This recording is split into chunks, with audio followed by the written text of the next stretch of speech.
One of the things I love about this church is its honesty. In a world full of false idols, half-truths, and shiny facades, I find sanctuary here in this place. But church has not always been a place of truth for me. I am the child of a mixed-faith marriage and home. My mom is Lutheran, and my dad is Jewish. Or, as our girls for some reason like to tell people, our papa is allergic to Jesus. However, despite their different religious beliefs and traditions, my parents agreed to raise my brother and me in the church because they felt it was important for us to be a part of a faith community. Since my dad no longer went to synagogue, church was where we ended up. As a young child, I thought, as did many of my classmates, that I'd hit the jackpot. You get presents for Christmas and Hanukkah? Awesome! As I got a bit older, having parents from two different faith traditions gave me perspective and an open mind when meeting people who looked, thought, or acted differently from me. I understood that people with opposing viewpoints could get along and, yes, maybe even love each other, even though they didn't even see eye to eye. Didn't always see eye to eye. But despite these perks, when it came to my own spiritual journey, I always thought of this arrangement as a huge roadblock. As a child, when we talked about faith at home, my parents would often say to my brother Josh and me that there are many different paths to God. But seemingly, we were the only people in our small community who were anything other than Christians. And so home was the only place this message was affirmed.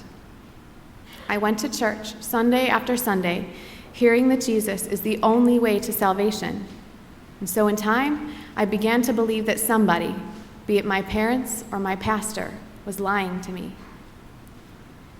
As I became an adult, I sat in varying church pews over the years, and it became clear to me that the message being preached was that my dad, a man who faithfully volunteered at and helped coordinate our church's homeless shelter, a man who was passionate about peace and justice and human rights, that this man's life, a life that seemed more Christian to me than many Christians I knew, and lives of countless others like him, was not important to the church.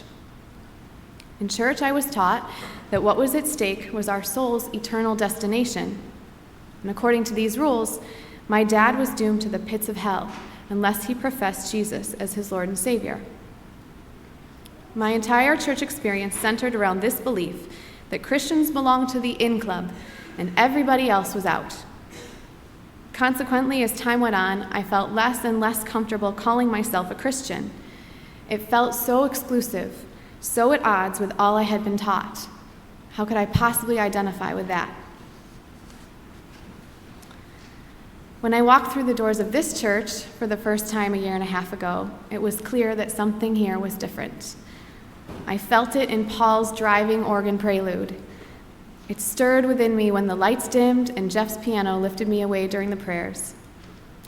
The choir sang, and it took everything in me not to run up and join right in with them, which obviously I did. I love you, choir. And the words I have heard from the pulpit have challenged my thinking and my faith in ways I didn't even know were possible. I know without a doubt that I cried at every service we attended this spring before we became members. Now, my husband John would tell you that that was because I was 8 months pregnant at the time, but I tend to think it was something else. Despite a lifetime of experiences that suggested otherwise, a church existed somewhere where I could practice a radically different version of Christianity than those I had known, one that welcomed my background and questions, challenged my thinking, and allowed me opportunities to be the hands and feet of Christ. And what's more, not only did that church exist, but I had found it. I don't think you need me to tell you that there is something holy at work here at First Congregational.